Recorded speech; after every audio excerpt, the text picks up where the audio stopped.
Et bonjour à tous, là je sors de l'entraînement et aujourd'hui pour l'entraînement, Andoni m'a prêté sa raquette parce que j'adore, et je lui ai demandé, j'adore son grip où lui il est très épais, il en met entre 2 et 3 et lui il fait vraiment gaffe à respecter la forme de la main quand il la met, les bosses, le contour, là où moi je le fais plus à l'instinct, à l'intuition et très fin. Et d'ailleurs, il est là et j'aimerais qu'on puisse vous faire partager le fait qu'il nous explique comment le faire. Donc, Andoni, est-ce que là, tu sens qu'il y a la vidéo, est-ce que tu pourrais, je te passe le micro, tu pourrais nous expliquer un peu comment toi tu fais. Moi, j'adore ton grip. Comment tu le fais, tu en as fait des milliers. D'accord, Ok. parfait. Et qu'est-ce que tu veux que j'explique?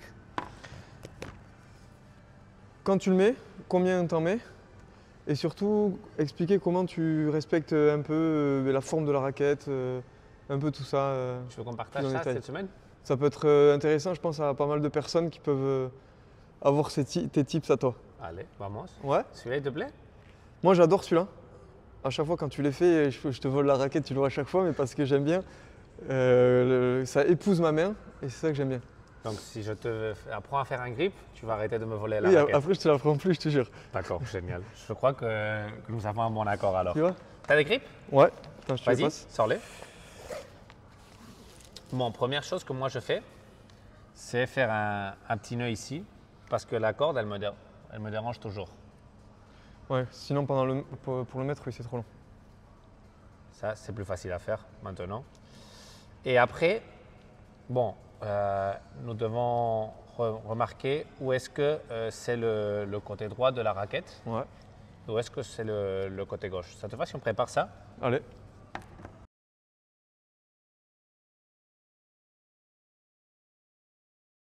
Bon, Paul, aide-moi un peu.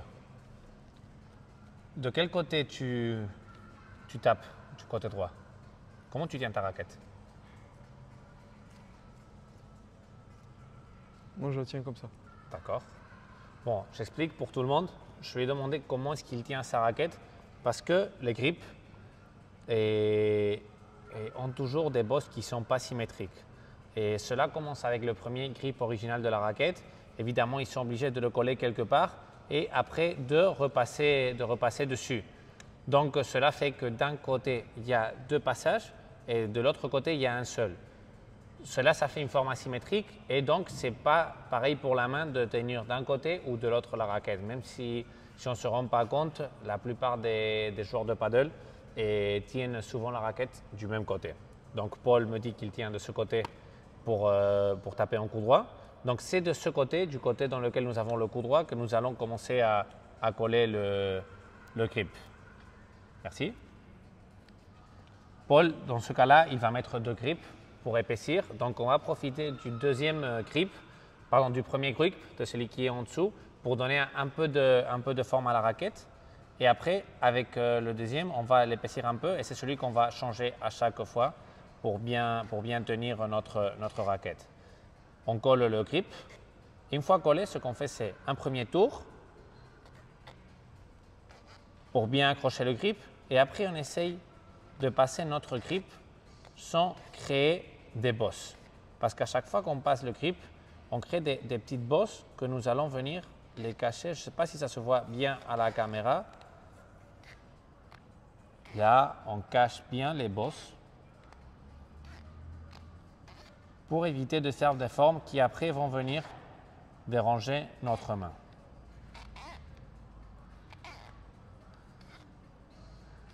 Bon, maintenant, nous sommes en train d'arriver à la fin de la raquette. Comme moi, j'aime faire le manche un tout petit peu plus long. Ce que nous allons faire, c'est, une fois arrivé en haut de la raquette, là on sent qu'on pourrait déjà couper le grip. Nous allons faire, Continue un peu.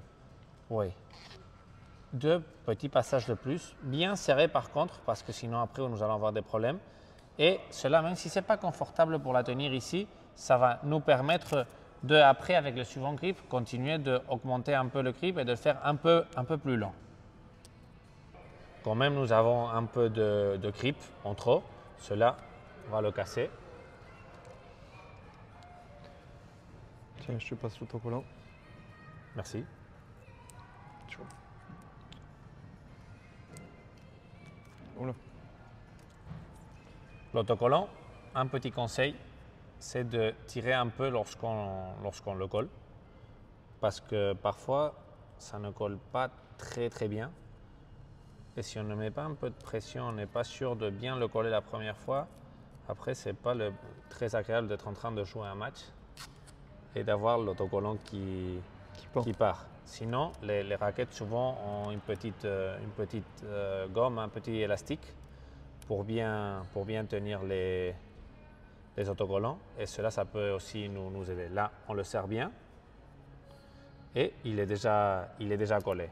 Bon, maintenant, c'est un peu plus épais.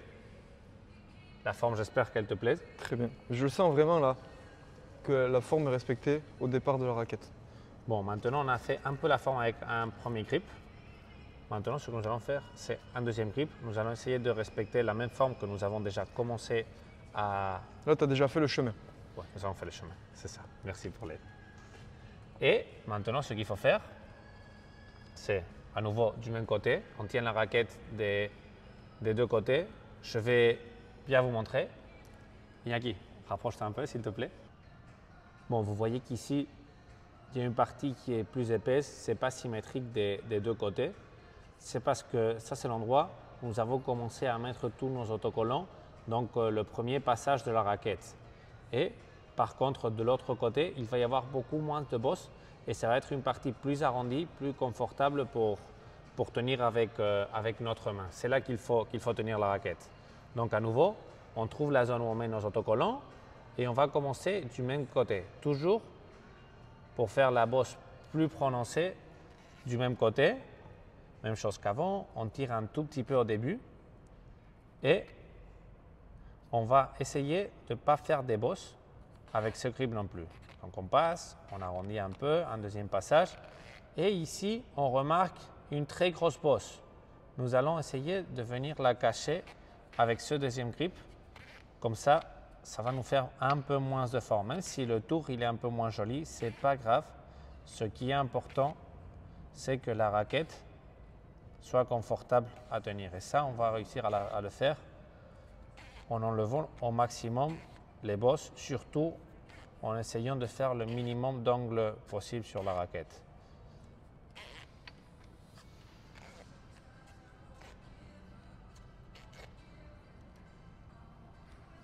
Et toujours pour la fin, nous allons bien tirer pour que le grip colle bien en haut et comme ça, nous sommes sûrs qu'il ne tombe pas après quand nous sommes en train de jouer. À nouveau, nous avons un morceau de grip en trop. Moi, j'aime pas trop l'enrouler en haut, donc je le coupe.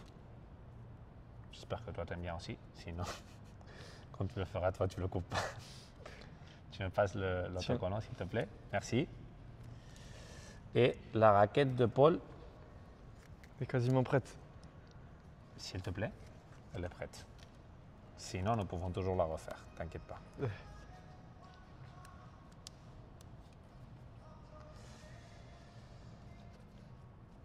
Moment important. Parfait, moi j'adore. Très bien. Très bien. Ouais, j'adore. Donc maintenant, tu sais le faire. Maintenant, Beaucoup de fois, je ne vais pas te dire toujours, mais beaucoup de fois avec les stagiaires qui viennent, on propose de leur refaire le grip. Parce que bon, si c'est trop fin, c'est pas bon. Si c'est trop épais, c'est pas bon. Et si la forme, c'est pas quelque chose de confortable à tenir, c'est non plus bon. Ça peut nous provoquer des blessures. Après, je ne vais pas dire que nous, on fait les grips parfaits, pas du tout. Mais bon, au moins… Mais t'en as quand même fait beaucoup dans ta vie. Quelques-uns. Quelques-uns. Et il nous manque une chose très importante. Ranger. Le club, ce n'est pas une poubelle.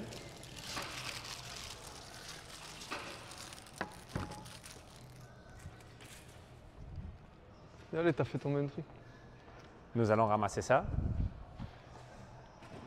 Et maintenant, oui, je crois que nous pouvons dire au revoir.